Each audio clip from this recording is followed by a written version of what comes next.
From the Torch Studio in Houston, Texas, featuring leaders and personalities from Jewish communities around the globe, this is the Sunday special edition of the Jewish Inspiration Podcast with Rabbi Wogi.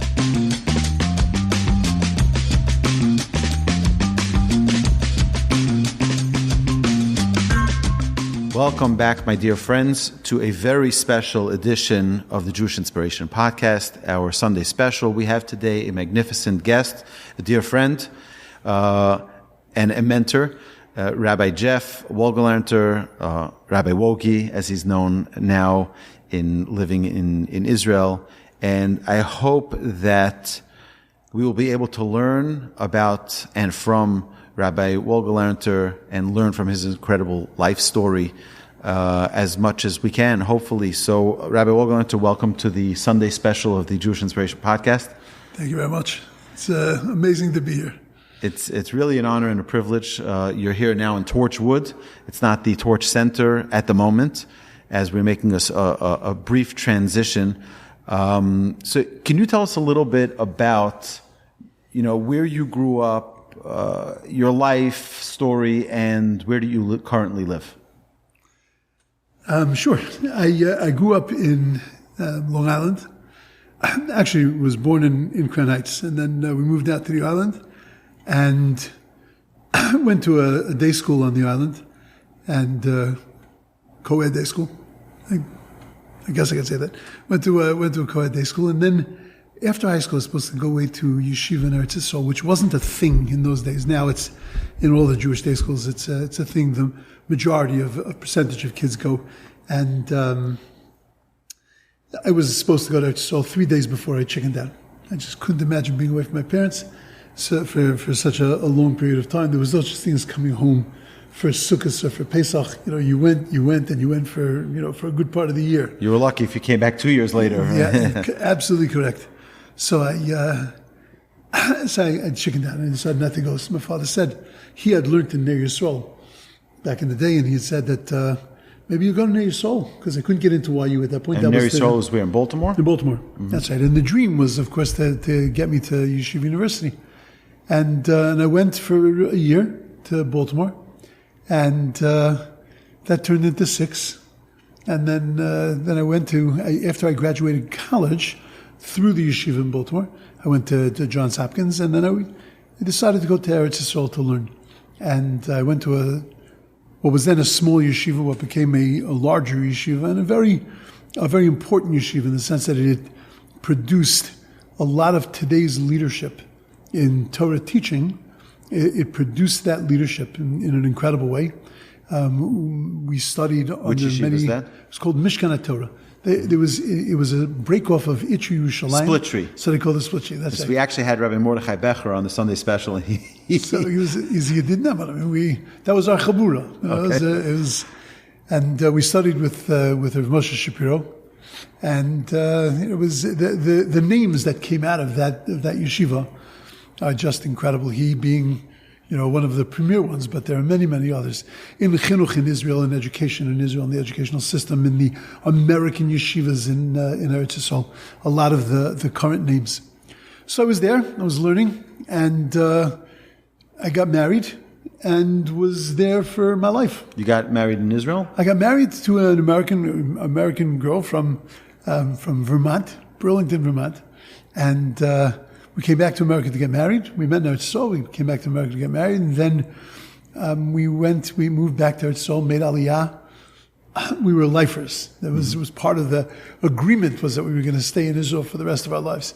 And I was into it. I had started already a master's in counseling, but I decided, living in Israel was much more important, and I let that go.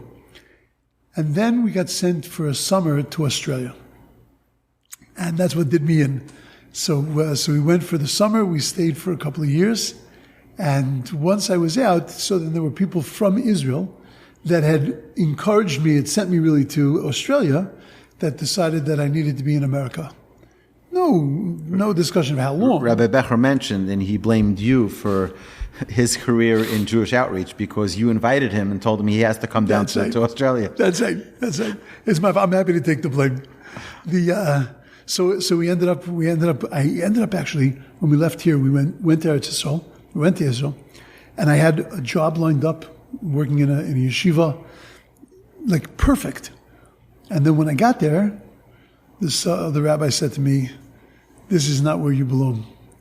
And he pushed me to go to America. He was for a Shabbos in San Diego. Happened to have been in a house where somebody from the north part of the city happened to have been there for Shabbos. And he was saying how much he wants to start a shul. In those days they were studying with Rav Yitzchok Kirzner, Zecher Tzaddik Kosher Rocha. And he was... It's a beautiful sefer on tefillah. A very, very beautiful work on tefillah. And he used to come down once a month to San Diego. So they asked him not to come down 1 month. And he said, why? They said, because we're bringing in a guy from Israel, and that'll be his tryout. And he looked into me, wanted to make sure it was okay for him not to give his class, and the rest is history. He gave his blessing. He gave his blessing, and that group turned into. I mean, I could keep you for hours telling you the story of how that thing started. I'd love to hear it. We're in the world of. It was incredible. I'm now in my 20th year here in Houston. So I have an unbelievable appreciation for your work and your everything you built in San Diego. I would love to hear it. I don't know if the audience, I think they would. I think they'd be very intrigued. Do it quick. I'm sure it's like, to me, I think the most incredible accomplishment in life is change. And for someone to make a change, I just sat with someone for over 2.5 hours and talking about change of a little, like a minuscule change. I said, you're a giant. To make a change, who made a change in their life? Mamish, a change, a real, considerable change in their life. Hey, people change, they go from non-kosher lifestyle to kosher. It's an unbelievable thing. Going from non-Shabbos to Shabbos, going from non-Jewish to Jewish, going from, you name it, in every area. It's remarkable, so the change that you've influenced in people is just, to me, it's breathtaking. I think our listeners will appreciate hearing, the tales, the challenges, the sweat and the tears. So it started early because they had a list of people that they showed me when I was there, of people that would potentially, theoretically be interested in getting involved in a new synagogue. Mm-hmm. Nobody was Orthodox. Nobody was religious, and nobody was a part of an Orthodox synagogue. It was all conservative, reform, or secular that were coming to these classes. And so fine. So I had paperwork that I had to do because I was living in Australia and Israel, and I had to work all kinds of things. So it took a few months to get ourselves organized. You were hired right away? I was hired right away. So you came for the interview and stayed? Came for the interview. I had to go back to Israel, and I had to close up there. I had to do a few things, and then January, we moved. In January 3rd or 4th, we moved to San Diego. Wow. Now, we had nothing. There was no community yet. There was nothing. I hadn't even spoken to people and approached them. So we came. I was going to work part-time in the San Diego Hebrew Day School, and then part-time in the shul. No such thing as a part-time rabbi, but okay. But that was what the plan was. We get to San Diego. I land in San Diego. I was supposed to be picked up by this one person who wanted to start the shul, and I get into the airport. He's not there. And then one of the rabbis from the day school comes running, and he comes to me, Shalom Aleichem. He greets me, and he says, I understand you're the new rabbi in La Jolla. Says your balabas, your main man. Your main man is no longer your main man. I can't tell you what went on. It's not important. But he was discouraged in a very real way of not being involved. It was seen as a competition to certain things, so they asked him not to be involved, and he wasn't involved. This fellow turned to me and this rabbi gave me a manila envelope with the names of all the people that might potentially, long pages and pages and pages of names and telephone numbers of people that would theoretically be interested in starting this congregation. I felt like it was mission impossible. Mr. Phelps, if you take this mission. And that was what I had. That's how I started. So the day school told me, don't come in for 2 weeks. Go do what you got to do, set yourself up, and then you'll start in 2 weeks' time. So I went around and I called people cold from this list. Would you be interested? Let's get together I went around and I met people, and I put together 6 families that were interested in starting an Orthodox synagogue. And did it ever occur to you, like, how are you going to support your family? Well, this is an incredible thing. Wolfson was doing was started 6 or 7 shuls around the country that were kiruv oriented. It was really like one of his first projects like this on that scale. That's right. And we were one of them. So he was giving us, he was paying for half the salary. All right. So for those of you who don't know, Zev Wolfson, who was a magnificent philanthropist, I had the privilege of meeting him multiple times, and he was very, very passionate about Jewish outreach and put his money where his mouth was, and challenged many, many outreach rabbis and professionals around the world. I know I was one of those many years later in 2004. Where he invested a tremendous amount in building Houston. I know because I know what he gave to Houston, not only to Torch, but to the day schools here and to the shuls here, is unbelievable. So you're one of those incredible We're one of those awardees. There were 6 or 7 of us. Only 2 lasted. Wow. Irvine, the synagogue, the Orthodox synagogue in Irvine, California, and us. And it was just an incredible thing. I will tell you what the amounts were. In those days, a full salary, this goes back close to 40 years, $30,000. Wow. That's what we're talking about. And it was a lot of money. So I knew I knew at least for a year I'd be taken care of. And I was teaching in the day school part-time, and I loved teaching. It was like, in other words, it was fine. My kids were little. I didn't have to worry about their education. I didn't have to worry about the fact that there were no Orthodox people. There was no Shomer Shabbos, nobody that kept the Sabbath, nobody that did anything. I didn't have to worry about that. You're on an island. My kids are little. My oldest kid was 3 at the time. Yaakov was 3. So I didn't have to worry. So we put together this group. I remember that in those days I had to go to meet people in all different kinds of places. One of the premier guys who ended up really, really building the place was a fellow who's a jazz musician. So on one night I had to go to a jazz club, and after his performance, so then he and I sat and schmoozed, and we put together this group of 6. And people were saying to me, like, when are you going to start this shul? And I said, February 20th, and this was like middle of January. I feel like there's so much groundwork that has to be done. There's so much, so many things that have to be. I said, whatever, we're starting. We started the first Shabbos. We had first Friday night, we had 70 people. Wow. But that was because people came from all over the place. They heard a new synagogue. A lot of South Africans came because they heard an Orthodox synagogue. They didn't belong to Orthodox synagogues when they came to America. They went to conservative synagogues, but they were, they were very excited to be part of the potential of an Orthodox synagogue. The first week we had 70, and then from then on we had 1 million. Friday night, Shabbos morning, just 1 million. Okay. And that eventually grew, but it was the whole thing was such an incredible adventure. With this guy who wanted to put it together, eventually came back for a little bit, and got a little bit too Orthodox for him. So he didn't last. So I have 2 questions. First is about the too Orthodox. What does that mean? Because I know to many people, the word Orthodox is a dirty word. It's not a 4-letter word because Orthodox is more letters than 4. But to many people, it's like there's many terrible things in the world and orthodoxy. Right. So can you explain to our listeners, what does it really mean? I always tell people I don't believe in orthodoxy. I don't believe in reform or conservative or reconstructionist. They're just a bunch of labels and it's nonsense. I believe there are 2 types of Jews. There's growing Jews and stagnant Jews. Correct. And everything else is just the labels and right. distraction. But to what they're looking at, can you help give a definition to what? Yeah, we had an incredible policy. We, when you walked into the shul, we were all equal. There weren't people that kept Shabbos, people that didn't keep Shabbos, because there was nobody that walked to shul. So you didn't have Shomer Shabbos. You didn't have the people that were fully observant and those that weren't.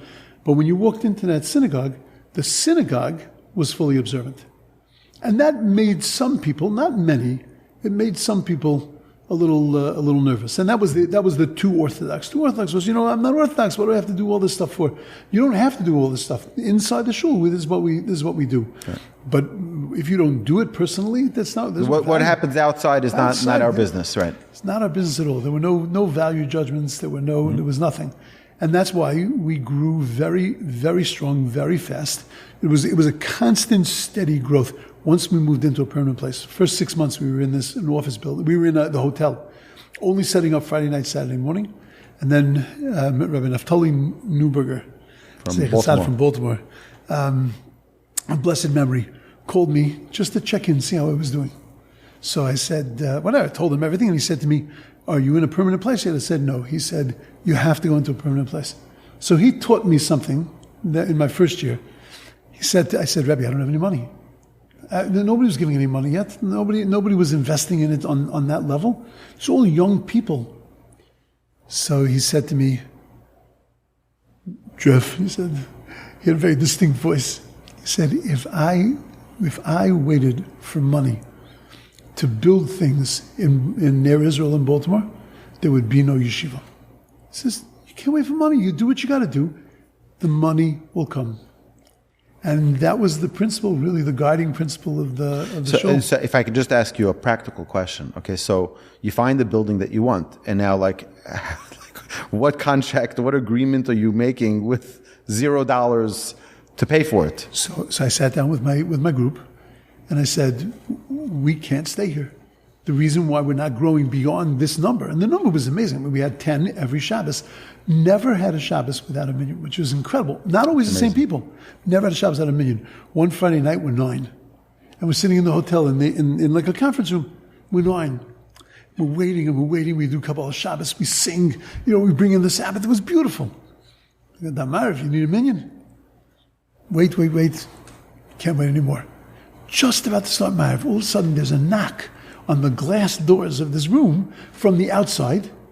And we look, and some guy says, in Hebrew, Shamati sheyesh minyan kan. I heard there's a million here. Is it true? So I said, yeah, come on in. Number 10. Wow. So that was our Eliyahu Hanavi, right? Yeah. We never missed a million. It was an incredible, amazing. Really an amazing thing. And so you sat with the group. So I sat with the group, and I said to the group, look, we've got to get out of here. And all of a sudden now, people are looking at themselves and saying, okay, maybe I can give this, maybe I can give this. And people pledged the first year's worth of rent. We're going to rent the place. People pledged the first year's worth of rent, and that's what we did. And that's the way. And then eventually you bought the building. And eventually we bought a property.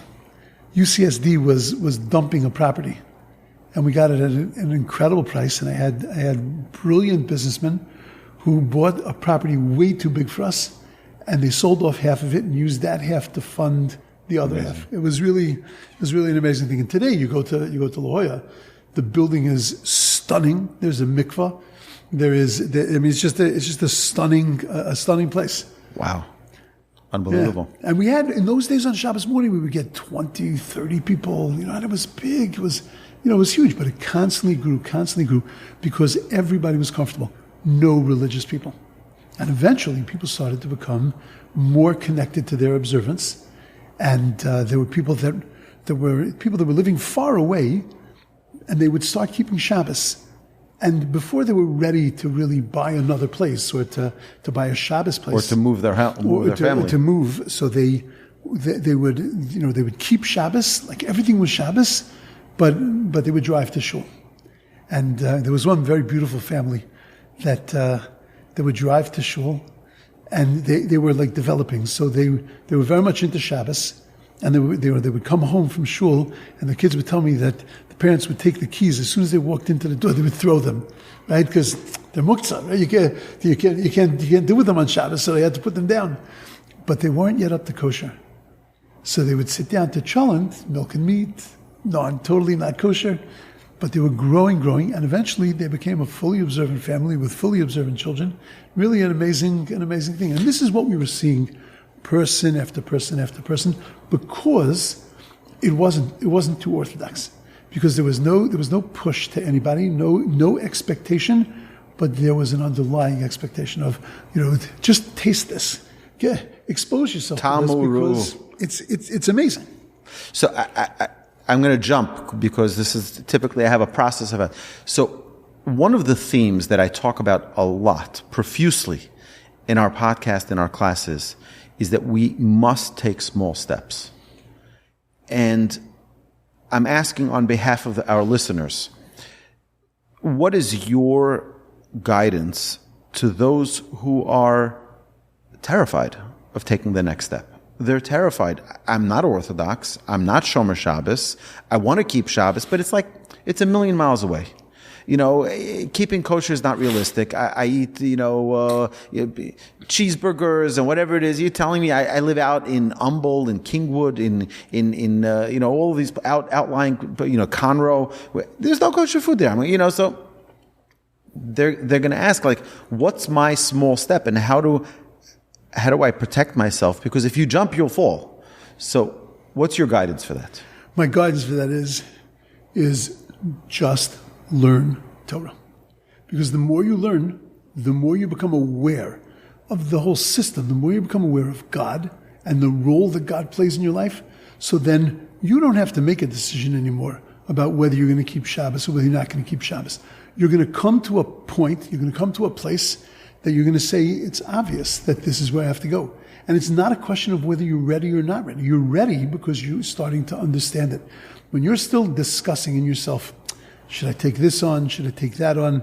That's not always, but often an indication that you're not really ready for that because you're still deliberating. But when it becomes something that is so obvious to you, this is something that I need to be doing, it's because you're understanding it. You've connected to it. So just expose yourself. Keep learning. Keep studying. Keep going to classes. Keep listening to podcasts. Keep doing all of this stuff. And then it'll all fall into place.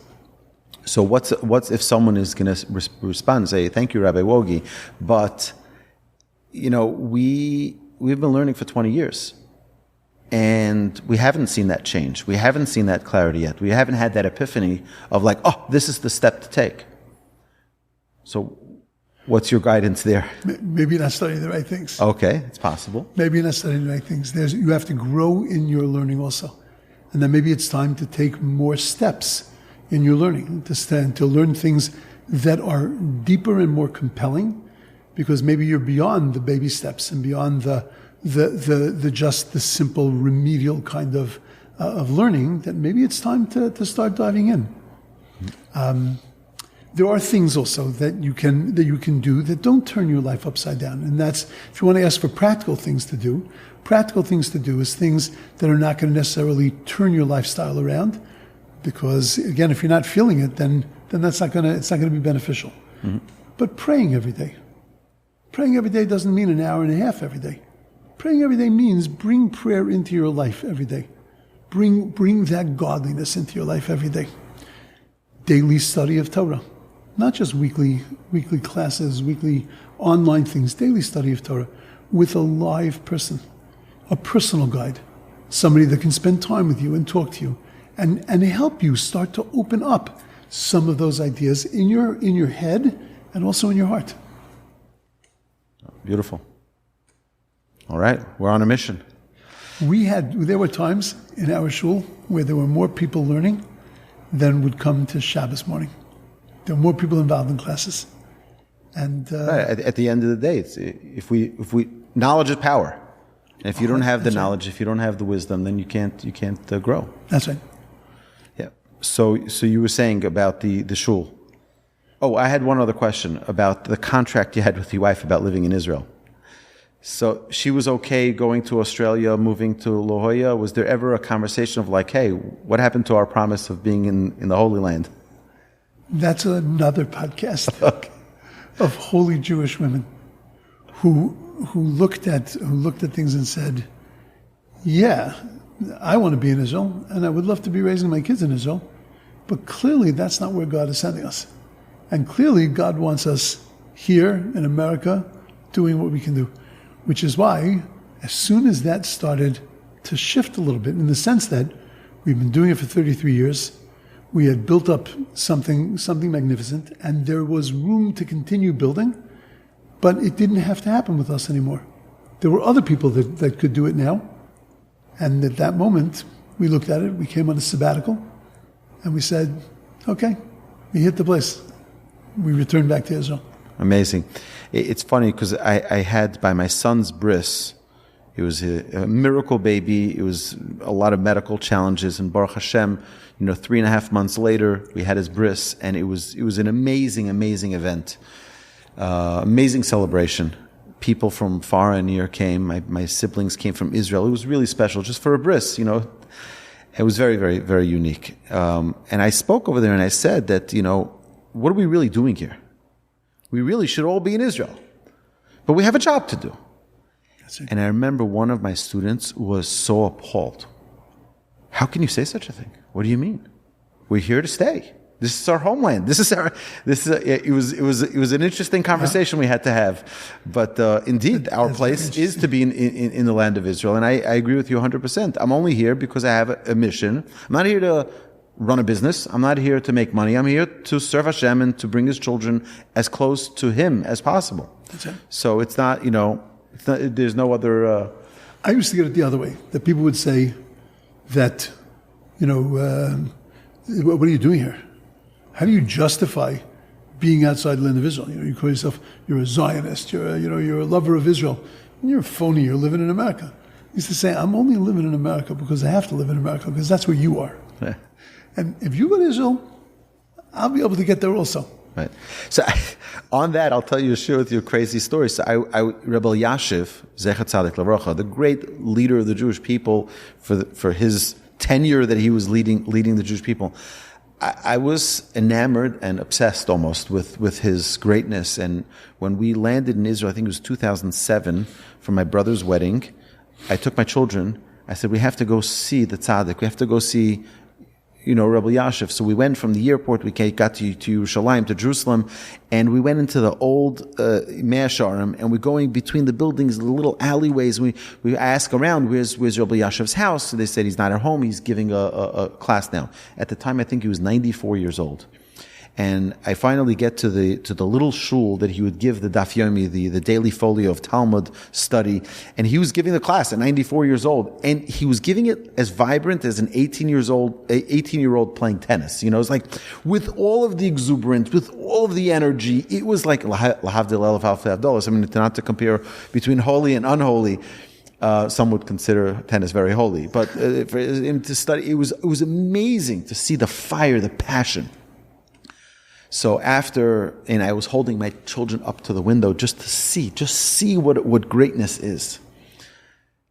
After he finished teaching the class, they davened the evening service, they davened Ma'ariv, and then he went into this little golf cart, and they carted him off to his house. And again, it's little alleyways, all of the Mea Shearim is the 100 alleyways or the 100 gateways.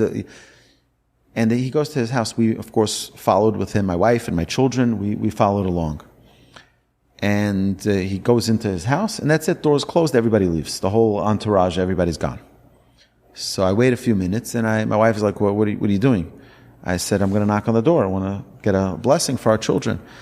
So she says, yeah, but we don't have an appointment. I said, okay, we're going to try. So I knock on the door, and the gabbai, the assistant of the rabbi, opens the door. He says, do you have an appointment? I said, no, I don't have an appointment. She says, I'm sorry, you can only come in to see the rabbi with an appointment. Okay. So I knew I was only going to be there for a few days. So I came for a wedding, and we were heading back to Houston. So my wife's like, okay, let's go. We tried. We gave it our effort, and now let's move on. I said, no, 1 second. I knock on the door again. He opens the door, a little frustrated, like, I just told you. So I said to him, I just want to ask you a question. Whose job is it to go and teach Torah to the world? Is it Rabbi Yashiv's job, or is it my job?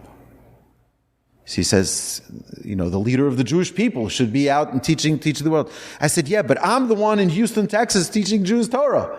I said, I'm doing his job. I said, I'm demanding for my children a blessing. That's it I want. He says, okay, come inside. So he brings us inside. And of course, we see him sitting already. It was, 3 minutes after he got in. He's already sitting and learning, Rabbi Yashiv. He was sitting over. So they said, don't interrupt him. He's going to get up in a few minutes. And when he gets up, we'll ask him to give a blessing. And indeed, he got up a few minutes later and he said, this is a rabbi in Houston and he's teaching Torah to Jewish people and he wants a blessing for himself and for his children, and he gave a blessing. It was so beautiful, it was so special. But that was like you're saying, it's like, it's not my job. I mean, it's all of our job. Collectively as Jewish people, we're responsible for one another. And that's why, it's like, if you know Aleph, teach Aleph. The great Reb Noach Weinberg would always say, whatever you know, you teach. So my dear listeners, if you know something, you listen, you're inspired by something, don't say, well, I'm not a rabbi, I'm not ordained, who am I to teach? Everybody can teach, everybody can share. I'm a nobody, and I try to teach whatever I do know. And it's not my job, it's the great rabbis like Rabbi Wohlgelernter here, the Rabbi Yashiv. They should be the ones teaching. Who am I to teach it? And, Baruch Hashem, it really is a blessing that whatever I try to learn, try to understand, I try to share it as well. But what intrigued you into Jewish outreach? You grew up in Long Island. You grew up in I'm sure, just an ordinary Jewish home, Torah observant. But what I always tell people, and there's maybe another podcast, I grew up without God. And when I say I grew up without God, my parents were from people. My father was a yeshiva. He learned in Baltimore. So he learned in a yeshiva, and he was observant. Came from very observant. My grandfather was a Rav. He came from very observant stock. We come from a very long line of Rabbanim. But Judaism in those days, there was no such thing as yeshiva, shaman, and Orthodox. No such thing. It was, I'm not that old, but it didn't, of course it existed in pockets and places, but the average Jew didn't live that way. We weren't modern Orthodox. We were, living in Long Island. That's all. But we saw ourselves as totally observant and religious people. We kept Shabbos, kept Kashrus, totally observant. So what does it mean without God? So without God means that when you would ask a question, so why are we keeping Shabbos? It wasn't because the Rebbeinu Shalom created the world in 6 days and he wants us to emulate him and to be like him. And it wasn't about God. It says in the Torah that I worked on 6 days, I rested on the seventh, therefore you keep my Sabbath. That's it, finished. It says it's like Fiddler on the Roof type Judaism. 100%. Right? It was beautiful. Tradition. Judaism. Exactly. Yeah, I'll tell you a great little story. My uncle grew up and he wasn't religious. One of the reasons why, he wasn't my father's brother, he was on the other side, but one of the reasons that he did not take to religion was because every time he asked the question, he was told it's geschrieben. Geschrieben means it's written. It's written, that's the way it is.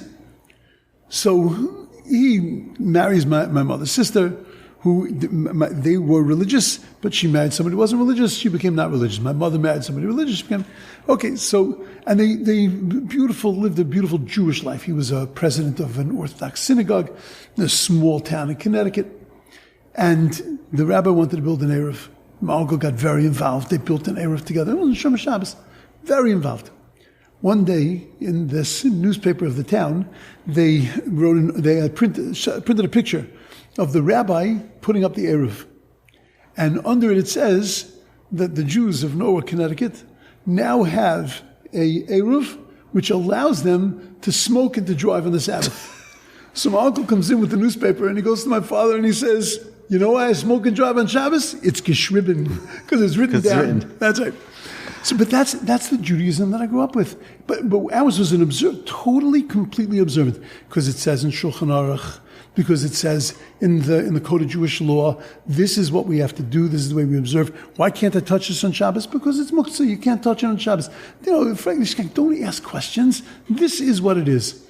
There was no sense of relationship with God. Why do you daven? Because you daven. What's the matter with you? Well, you davens. And it was pashut, and it was beautiful, but it wasn't compelling. It didn't do anything. I'll tell you, crazy. When did I figure out that I didn't know God? I must have been 21 or 22. I was 22, I think. I was just married. And I was running a summer program for NCSY. And I was in charge of many buses, one of these, in Israel. And we had to come up with a curriculum for the kids to learn so that they had classes every day. So we sat down with a bunch of the advisors and young kids, young adults, and they said, we decided maybe we'll learn about God. So I said, we'll teach the kids about God. So I said, okay, great. So, they told me, you're the learned one, you're the yeshiva man, you have to come up with the curriculum. Okay. So I sat down that night, took out a piece of paper, wrote Roman numeral number 1, God. Letter A, and it was dead in the water. What am I going to say about God? God is great. What am I going to say? So I go back to the advisors and I say to them, I don't think we should teach about God. I think it's going to be too difficult for the kids. Let's pick a different topic. So we decided to do Shabbos. And I did the same thing. Roman numeral 1, Shabbos. Letter A, dead in the water. Come back to them and I say, I think Shabbos is much too complicated. It's too big, vast. It's too hard for the kids. Let's come up with something else. Everything we came up with, I ended up in the same place. I said, I have no idea what I'm doing. Toisus, I could tell you. Commentaries, I could tell you. I was successful in my yeshiva learning, but it wasn't connected to anything. Oh, and it was at that point that I realized that God is behind all of this. That's why I say learning Torah. Maybe I should be more specific. It's not just learning another parsha. And it's not just learning another law of the Sabbath or even another page of the Talmud. It's learning God's Torah and connecting with God. And when you connect with God, then you realize that's the center of my life. My Shabbos needs to be connected with God. Am I ready to keep Shabbos or not? I don't know, but I'm ready to connect to God. So I'm ready to take that step because it's about God. Mm-hmm. And that's, I feel like there's been a shift in our world, in the world of Kiruv, in the world of Jewish education and outreach, that it's much more now about flavor God. and feeling a connection and about the inside, the inner Torah of what it really is connected to. Amazing. I personally have gone through my own journey. I also grew up in a religious home, and my parents are great people. They still live in the home I grew up in Muncie, and it was great. But I didn't know why I was doing things. And I remember the point where I was in yeshiva, and I was putting on tefillin every day. I was keeping Shabbos every week, but I had no idea why. And I started investigating. Not investigating, saying, okay, if it makes sense to me, I'll continue doing it. If not, I'll stop. I wanted to, and suddenly I felt that I had a responsibility. I never wanted to be a rabbi, ever. I felt I had a responsibility that I needed to share this with the world. Because if everybody understood what I just understood, there's no way that they wouldn't observe this. Okay. So I feel I have a theory, like a life's theory, that the reason why there are non-observant Jews is because there are uneducated Jews. Because the minute you find out about something in Torah, the inside of Torah, it is so gorgeous and so compelling that you're naturally drawn to it. And I've tested this many times. I gave classes to many non-religious people. There was a period before we left La Jolla where I was giving classes to Mexican Jews, and who were very traditional, very turned on, but not doing anything. There was no observance. The South Africans were also very traditional, but they were into observance. Mm-hmm. Their Friday nights had kiddush and had all kinds of things. The Friday nights, the Mexicans were much less ritual than that. But when I would explain things, you see these ladies sitting at the table, totally non-observant. I remember once I gave a shir about lighting candles on Friday night. And whenever we were discussing some of the details, they couldn't get enough because it made sense. First of all, they had no idea that it's not necessarily from the Bible, it's not necessarily from the Torah that we light candles on Friday night. They thought that was like, the center of biblical. It was the center of Shabbos. And when they found out where it sat, and then a little bit of an understanding of why we do it, they were so drawn to it and drawn to doing it in the right way. Oh, so we have to do it before the Sabbath starts. We can't do it at the beginning of dinner, which is 2.5 hours after Shabbos starts. And it was just when they found out about things, all of a sudden, they were connected to it. So I say this is one of my favorite things. I say this wherever I go. My dear friends, okay, I'm telling you something. The Torah itself tells us in the end of Deuteronomy, Morasha Kehilas Yaakov. The Torah does not belong to the rabbis. The Torah does not belong to the scholars. The Torah belongs to you. It's your Torah. Claim it. Take it. It's yours. Right. Demand. Find a Rabbi Jeff. Find a Rabbi Wolgi.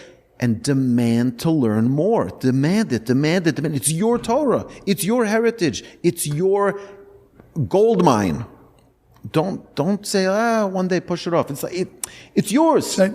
It doesn't, it's like, it's. Turn it over, because everything is there. And the more you study it, the more beautiful you see that it is. It's not history. It's not just facts, but it's life. And the more you delve into that, then the more compelling, and it drags you to places. So we're in a very interesting generation that we're living in. I mean, I grew up, I remember when my father came home with a fax machine. By the way, my son has no idea what a fax machine is. I asked him, he has no idea what a fax machine is. Stop you for 1 second. You do know that last week, when the beepers exploded, the pagers, yeah, the pagers, and we were going crazy. If you were under 25, you were saying, "What's a pager?" It's a pager. That's right. No That's right. I remember when my father got a pager. It was the coolest thing in the world. Right. It was amazing. Right. First, it was just the numbers, and then you can write a paragraph. It was an amazing thing. You'd call a service, and it was mamish. We all tested it. We had to. I remember it was absolutely exceptional. But what is something that you wish you could bring back from your childhood? Something that you would love to see, because Baruch Hashem, we just celebrated your grandson's bar mitzvah. It's an amazing new generation. I know that his bar mitzvah was a little bit different than your bar mitzvah was, definitely, different than my bar mitzvah was. But it's like, what from your childhood, if there was something that you could bring back, what would you want to bring back? Which will take us on to a whole nother podcast.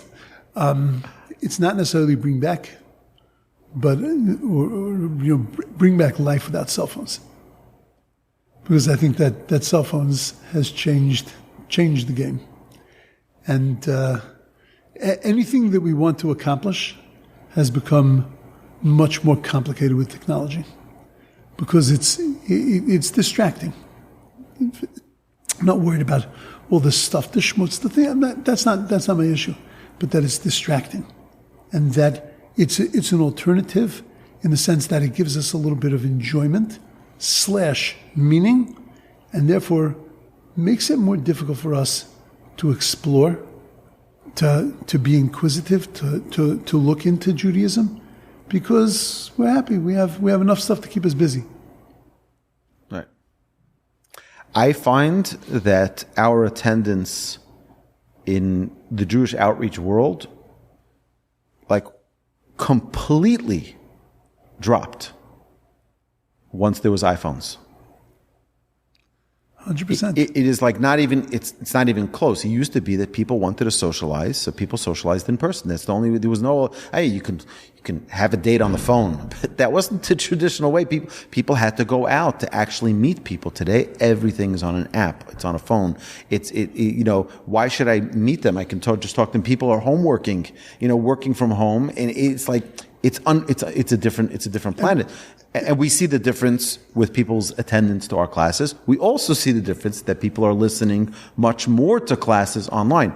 But with what you're saying, look, Hashem, Rabbi Wohlgelernter, we're not living on an island. We're not, in the 18th century. We're 21st century. The Almighty gave us technology. Shouldn't we use it? 100%. Shouldn't we?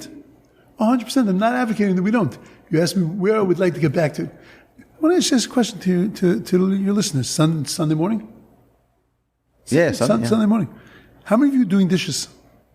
How many of you are doing the laundry right now while you're listening? How many of you are jogging? How many of you, which one of you, is sitting and watching and listening and writing notes? I know your name. Nobody's doing that. Right. So you're right. There's many more people that are listening. There's Daf Yomi online. Wow, it's amazing. How many people are sitting without a Talmud, without a book in front of them, and just listening, and just listening, which is, hey, it's amazing, but at the end of the day, it's getting in our way. Right. So you're saying it's a quantitative benefit, but a qualitative loss. That's correct. You're going to enjoy this, and if you're really holy, you're going to say to yourself, I want to listen again. So I want to make sure that I get all these points, and I want to make sure that, it speaks to me. Okay, it's nothing deep here. You don't really have to listen to this a second time, but you do because you only had a part of your brain that was involved because you were involved in something else. So yeah, I would love to see us back. Listen, I work in a yeshiva in Eretz Yisrael now. A yeshiva for boys that high school didn't work for them. They didn't have, all went to, many went to Jewish schools, not all of them. Some of them got thrown out of Jewish schools. Almost all of them were brought up religious. And it just it didn't grab. It didn't go in. And it's going to be a hard year to go in now also because of the phones. The thing in a lot of schools, in a lot of things you hear about the phones, they say, it's so terrible what's going on with the phones, and then they make rules in schools. They say if you bring a phone, you're going to get thrown out. We're going to take it away. It's not the way to do it. The way to do it is to try to explain to people and to make them understand what life was like when you didn't have a cell phone. When you could go to a simcha and you could concentrate on the simcha, concentrate on the bar mitzvah, concentrate on the wedding, and you didn't have to every 5 minutes sit there and bring yourself out of the picture. Take yourself out of that world and disconnect. Because the minute that you turn that phone on, you're now in a different world. So my job is not to tell you that you're going to get thrown out of the yeshiva if you're not, if you take out your phone.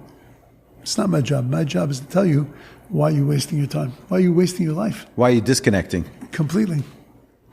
So that's what I dream about what it would be like to be able to teach students and actually, during the 40 days between the beginning of Elul and Yom Kippur, I try to move over my life to a non-smartphone, a flip phone, to change that specifically for this reason, so I can focus. It's a time to take an accounting. I haven't yet been fully successful. I still have my smartphone. I use it at night. I need to respond to emails and so on and so forth. Right. But I totally agree with it. And as a parent of 8 children, I can tell you that my older 4 all have phones, and Baruch Hashem, it's balanced. But my younger 4, I'll do everything I possibly can to ensure they don't have one till they're 25 years old. Yep. I have here in this room, I have a doctor who's a world-class psychiatrist, Dr. Rosenstock. And I asked him, I said, just tell me, what do you think about this whole smartphone? See, he said to me like this. He said, the issue is the development of the brain. He says, every day that you keep your children away from a smartphone, you're saving their brain. He says, if they get it at 18, the benefits are, if 19, 20, as late as you can possibly delay it, the better. Yeah. So I appreciate that. So I want to go on to the next topic of, I'm a grandchild of 3 Holocaust survivors. And a little bit I'm obsessed with the Holocaust because I feel that there's so much that as a people we need to learn from the Holocaust, that we need to grow from it.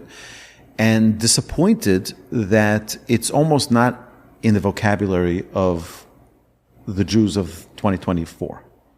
The only way we've heard it recently is because they say that, what happened October 7th is the worst calamity since the Holocaust. But really, I don't find that our children know enough about the Holocaust. I don't know if your parents were survivors? No. They were not survivors.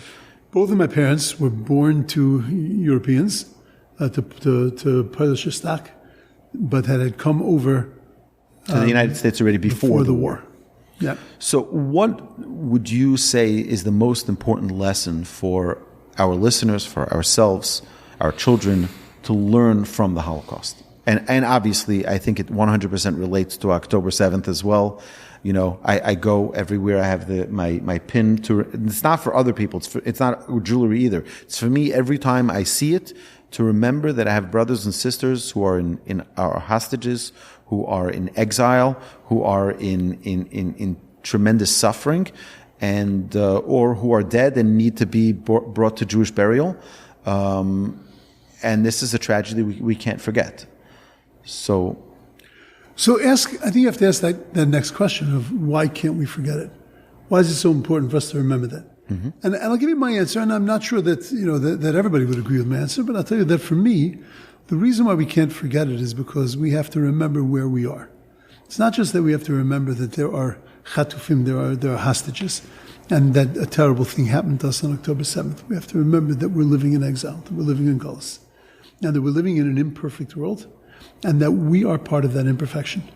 And therefore our obligation is to do what we can do in order to be able to bring this world to a place of perfection. And that the minute that I think that I am in an okay place, that's the minute that we have to worry. We recently learned in the Daf Yomi many stories of a rabbi by the name of Rabbi Becher. And the stories are fantastic stories, like crazy stories. He tells over one story that he was once on a boat, they got thrown into the sea, and they were swimming around the sea, and then they saw what appeared to be an island. They went to the island, they lit a fire, they found some berries and some things to eat. As soon as they started to warm up and to dry out and to become comfortable, the island pitched and threw them back into the sea, and they realized that they were on the back of a fish. You read that story and say, what was that rabbi smoking? Like, what's going on? How did you not know? What was that? So what the metaphor, there are many explanations for it, but one of the explanations is that the sea is Golus, is exile, and that we're barely treading water in the sea. And then we find these places that we think are our safety, but they're not Jerusalem, they're not Israel, they're not the Beis HaMikdash, and they're not God. And we think that we've reached home, we start to get comfortable, and the minute we get comfortable, they spit us out. We get tossed back into the sea. It's amazing. You know, the Reform platform in 1807 had that, they declared that Germany is our Israel and Berlin is our Jerusalem. That's good. No more. We have a new home. I recently heard that the Polish Yidden, the Jews in Poland, call it Poilin. As in Poilin, here is where I'm going to stay. This is my home. And again, we were thrown out of Poland, and we were thrown out of Czechoslovakia, and Hungary, and all of you name it. The Jewish people will never. And that's the fear that I have with the United States, is that we are, on the precipice of another election that is already the most tumultuous election ever in history, I think, and probably will continue to be so. And I think the biggest fear is that as Jews, we feel like this is our home, like this is our place, and we're meant to stay here. And we hope that the boat doesn't get rocked and we don't get uncomfortable again. And, it's like, it really is, it's an amazing. When Senator Lieberman was on the precipice of becoming, vice president, and this was in the beginning of November, and the Intifada was raging. Kever Rachel was shut down. Rachel's tomb was shut down. Usually on her yard site, there are thousands upon thousands, tens of thousands of people that come throughout the 24 hours on her yard site. The amount of praying that goes on is so gorgeous and so heartfelt and so beautiful. And there literally was nobody by the grave. We in America were talking about that maybe there's going to be a minion on the hill. That look at what Jews, look at what's happened to us. There's a possibility there's going to be a Jewish vice president, an observant, a caring Jewish vice president. We were so incredibly excited. Rachel represents for us Vishavu Banim Ligvulam. Mama Rachel, we call her. Mother Rachel.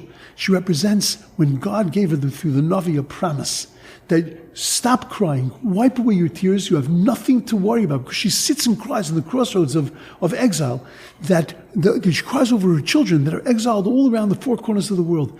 And God promises her, stop crying, because Vishavu Banim Ligvulam, they're coming home again, you don't have to worry.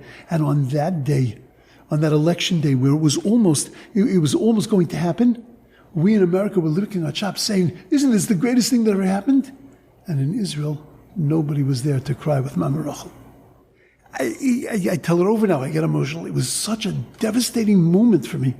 And that's what made me realize that we have to remember that we are in Galus. It doesn't mean we walk around depressed, and it doesn't mean we walk around like a victim, exile. We are not in the perfect place.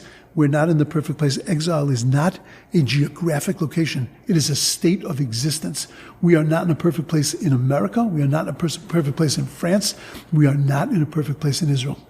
Without the Beis Hamikdash, without the temple, without God resting in his place and we resting in ours, we are impaired. It's why at the greatest moment of joy, by a wedding, we take a moment to remember and to remind ourselves by breaking the glass that we are not yet home. And that's, for me, the message of the Holocaust. I've taken many groups to Poland. I take my boys from the yeshiva to Poland. And I think that it's critical for us to understand that this is part of a continuum. It's the most shocking event that's happened to us on that continuum, but it's part of a continuum. It's not a standalone, which is why I have a hard time getting a little political, but I have a hard time with Holocaust Memorial Day. Because of taking it out of where it belongs, which is in exile, which is Tisha B'Av, to take it out is saying that it's a new event. It's not a new event. It's just another event along the continuum. And this is not since the Holocaust, October 7th. This is the next step that we're going through. And that we're sitting in a war now, and that we're sitting in a time where there are tens of thousands of people that are not in their homes, and that are all northern Israel, exiled in Israel, is a reminder to us that we live in exile. Wow. Jacob has a dream, and Jacob sees an angel going up and coming down. Jacob sees a second angel going up and coming down. And he sees a third angel going up and coming down. And then he sees a fourth angel going up and going up and going up and doesn't come down. And Jacob panics because he realizes that these are the four exiles that the Jewish people are going to go through. The one ended, the second ended, the third ended. The fourth one seems to be going on forever. And Jacob is taught that the reason why he doesn't come down is because you have to bring him down. That you, through your actions and through what you do, have to set a world, set a stage that it becomes axiomatic that the exile is going to end and that the redemption is going to happen. That's what we need to remember. It's in our hands now. And those tools are bringing God's presence into the world, the consciousness into our lives. That's right. And I don't have to worry about bringing him into your life. I got to worry about bringing him into mine. So when I'm teaching Torah, I'm not really there thinking that I'm bringing God into your life. I'm bringing God into mine. And you know what? When God's in my life, he's going to be in your life also. I literally just said this in a speech on Sunday. I said, I'm being very selfish here. I said, I'll be honest with you. You think I'm teaching you something for you to learn. You're mistaken. It's for me to learn, right. And I'm sharing it with you. But it's like, I pick, the truth is most of my classes, I pick the topics that I want to learn. I feel, areas that I'm weak in and areas that I need to investigate or grow in. That's what I pick. It's very selfish. So that's right. Amazing. Now, I believe that the cornerstone of Jewish life is Shabbos. What would you say to our listeners? Why should they even consider keeping Shabbos? What's your sales pitch, if there was any? I mean, Hashem is the salesman here. What would you say? Like, why in the world should someone even consider observing Shabbos? I'm very comfortable in my life. I do my shopping. I get my cleaners done. Then I pick up. I go to the movies. I like to go to the beach. Like, what's your sales pitch on Shabbos? Okay, so if I'm gonna sell Shabbos, and I'm gonna tell you that it's all about observing Shabbos and it's all about keeping the laws of Shabbos, then I'm not gonna make a sale, and I'm gonna be a dismal failure. But if I tell you that Shabbos is all about recognizing God as creator, I won't tell you a thing about what you can do and you can't do on Shabbos. I won't tell you about not writing and not driving and not smoking, I won't tell you a thing about that. But I will tell you that it's all about recognizing in your life that God created this world. And how do you recognize that God created the world? Stop creating. Stop creating. Because you can't see him as creator if you're also involved in creation. And therefore God himself came to us and said to us, lay down those things that show your mastery of the world. And this way, just recognize that, and all of a sudden you'll see him everywhere. You'll see him as the creator of the world. And you'll understand. I won't need to give you a class about why you can't rip toilet paper on Shabbos. You'll get it. Because all of that, I need to explain to you maybe why that's an act of mastery. But once you understand that principle, that anything that's an act of mastery in the world, you have to lay down on Shabbos, everything will fall into place. So if I'm going to sell you Shabbos, I'm not going to sell you observance. I'm not even going to tell you that the best thing on Shabbos is a cholent. Oh my God, there's nothing like it. A good cholent, a good spending time with your family, Great. It's all great. But what's the reason for that? Is because when you spend time with your family, you recognize that who created this family? Who created this world that we live in? God created this world. That's why I'm keeping Shabbos. It's to recognize God as creator. It's amazing. So what's your favorite part of Shabbos? Cholent? My favorite part of Shabbos is recognizing God as creator. And seeing him in my congregants, seeing him in my children, seeing him in my family, seeing him in my guests. I tell my guests, I tell my students, I said, I want you to come for the best food and seeing what a Jewish home is like. Yeah, that's great. I want you to stand outside my house on Shabbos afternoon and just look at the community. Look at the boys and girls running up and down the street. Look at the parents walking with the strollers. Look at the friendship, the camaraderie, the love. Today we're living in a world where people live next door to, they don't even know who. They're out in the outskirts of Houston, in the suburbs, and it's beautiful, it's quaint, it's relaxing. But it's not community. Right. Here, it's like we're not there yet. It's not a fully Jewish community yet. It's pretty close, yeah. And, it's really remarkable to see the transformation of how you have a busy street, cars coming, going, carpools, this, that. Shabbos, it's a whole different tone. Just look at the children. That's right. And when you're going to see that, you're going to see in that God's incredible world. I'll tell you a beautiful thing from Shamshin. I think I saw it from Shamshin Pinkas. But we come home on a Friday night. The Gemara says that when you come home, you're escorted by a good angel and a bad angel. Right. You come to the window of the house. You look inside. And if the house is set for Shabbos, then the bad angel says, this is the way it should be. The good angel says, this is the way it should be every week. And the bad angel is forced to say, Amen, Ken Yirah, may it be God's will. But if the house is not set for Shabbos, and there isn't that atmosphere of Shabbos, so then the bad angel says, may it be this way every week, and the good angel is forced to say, Amen, Ken Yirah. And then we sing Shalom Aleichem. There's something odd here. The whole story takes place outside the house. The angels are standing outside the house. Everything is taking place outside the house. And then you say Shalom Aleichem, give me a blessing, and then say Shalom Shalom. Go. Goodbye. You can go home now. Eliyahu Novi gets at least a l'chaim, right? He gets invited into the house, he gets to have a drink. The angels on Shabbos, they can't even come into the house. So we know that on Yom Kippur, the high priest was able to go into the Holy of Holies. The Torah tells us when he went into the Holy of Holies, the inner chamber, the inner sanctum of the sanctuary, where God's presence emanated to the world from there. And he was only allowed to go there on Yom Kippur. Only a few times on Yom Kippur. He goes in, Torah tells us there was no man with him. Our rabbis understand, what does it mean there was no man? There weren't even angels in there. Because that was the Kodesh Kadosh, the Holy of Holies, the most intimate place. It was God and the high priest.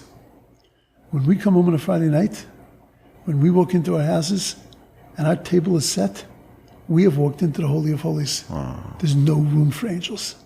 There's no room for anybody but us. It's us and God. That's my selling of Shabbos.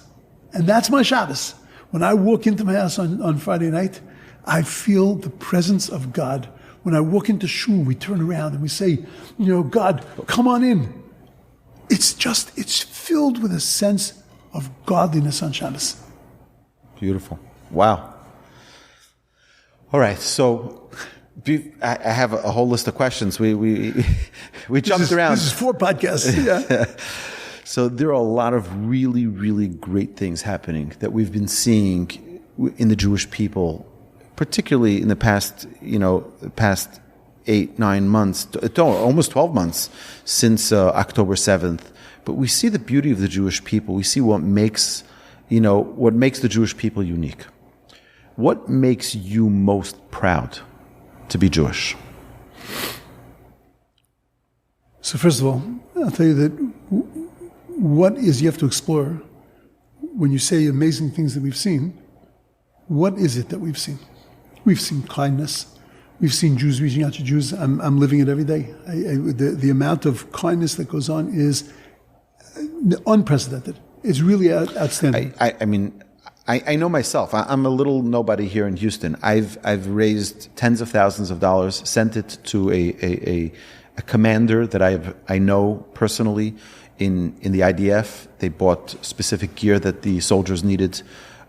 That's mean nothing. I met a friend of mine just 2 days ago, and he told me that he raised, I didn't even know about it, he had his own campaign. They were buying helmets and other gear for soldiers. And obviously you have all of the other institutions, people in the United States who are giving money and giving money and giving money to help our brothers and sisters. It's the most beautiful thing. And in Israel, people on the ground who are, giving meals and visiting sick people. And it's amazing to see the brotherhood, the love of our people. Right. Sort of to be expected, because we're created from one soul. We're all connected to each other. We are inextricably bound to each other.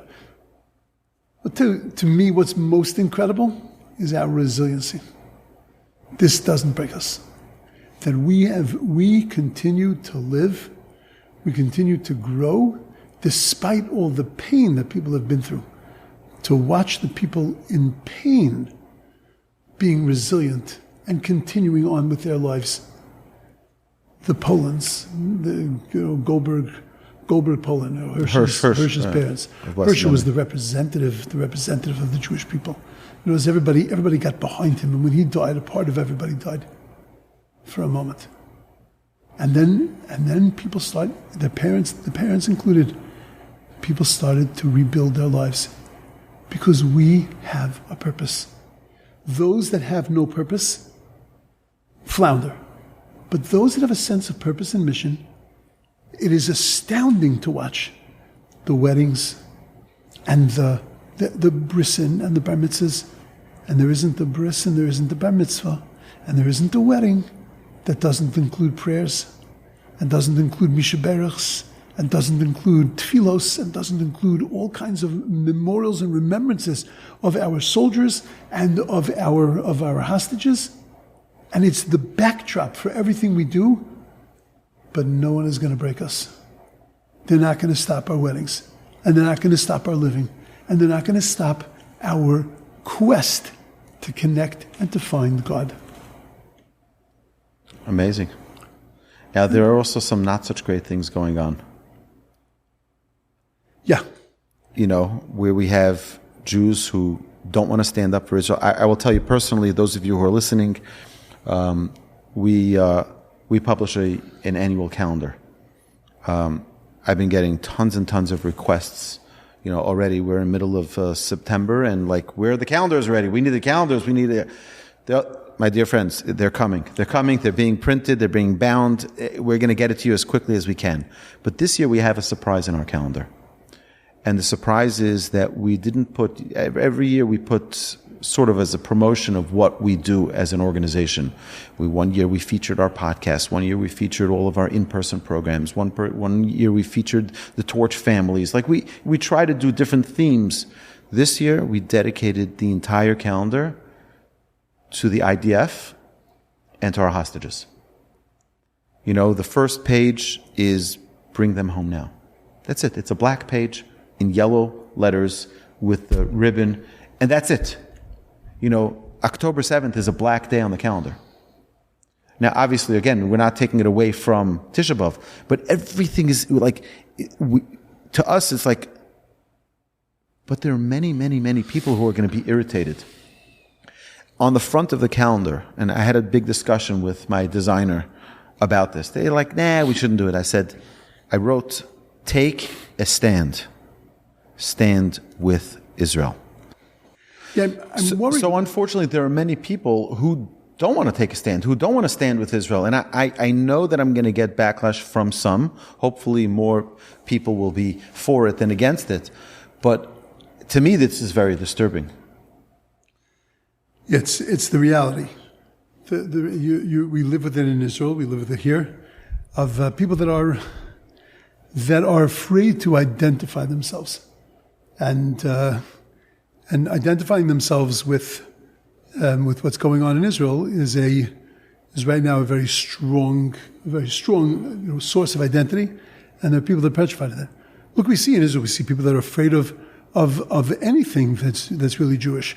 In Tel Aviv, they make the rules they can't have public prayer. And this is what started us right before. I remember. Last year was terrible. Last Yom Kippur. Yeah, it's the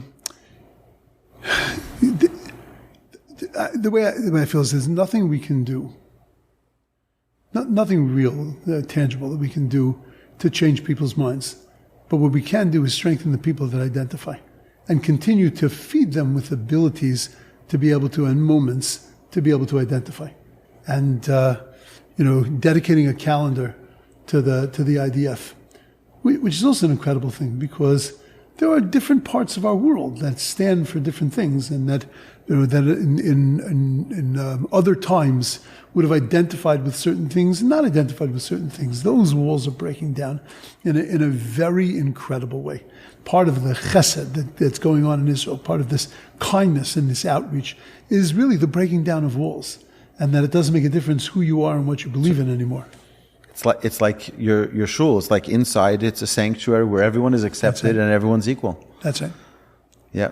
All right. So just any closing words, Rabbi Wohlgelernter? This has been fantastic. I love every second. I can do another 5 episodes. I'll be happy to if you have time. I know you're catching a flight back to Israel.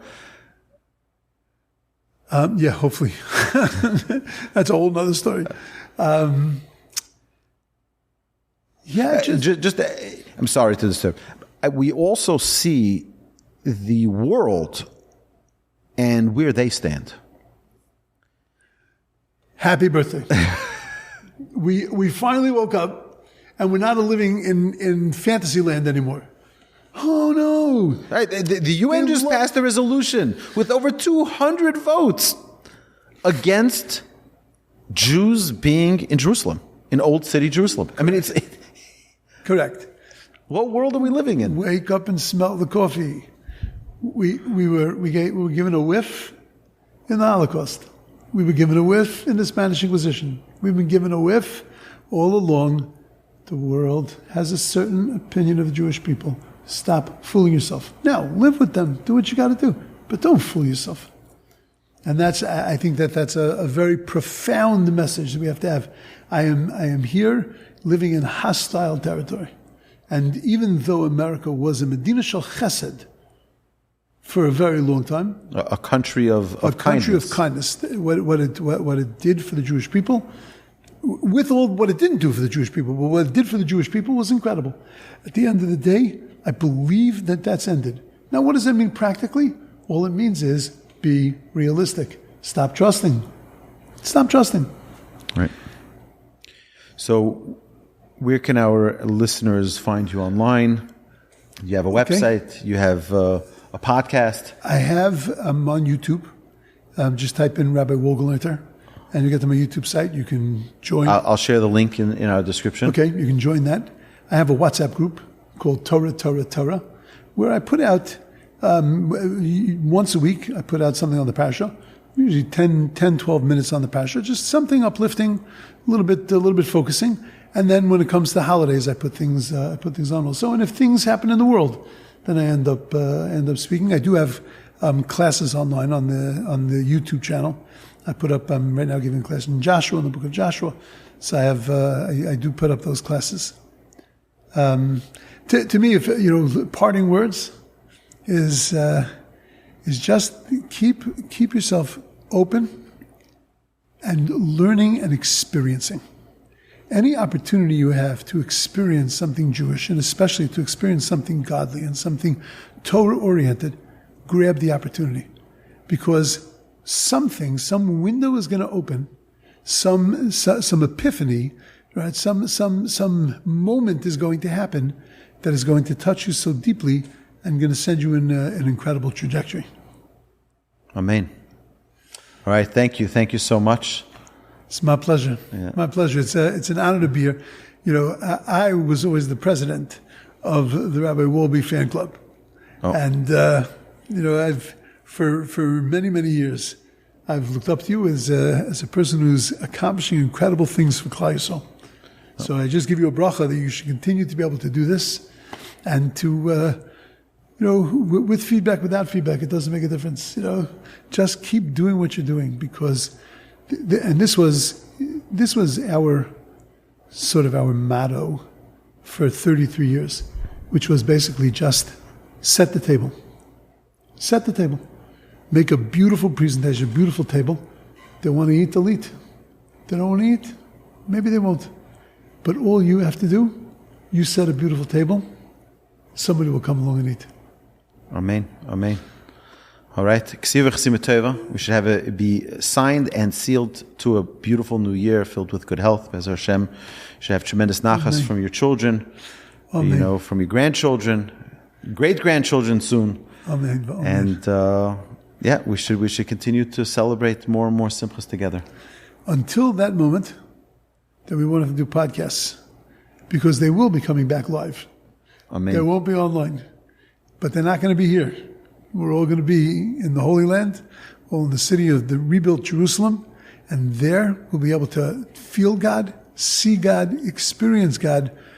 Podcasters will be out of business, but they will be the happiest people in the world, because together we'll be able to bask in the light and to be able to see the rebuilding of Jerusalem quickly and speedily in our days. Amen. Amen. Amen. Thank you. You've been listening to Rabbi Aryeh Wolbe on a podcast produced by Torch, the Torah Outreach Resource Center of Houston. We need you. We need partners. Please help sponsor an episode so we can continue to produce more quality Jewish content for our listeners around the globe. Please visit torchweb.org to donate and partner with us on this incredible endeavor.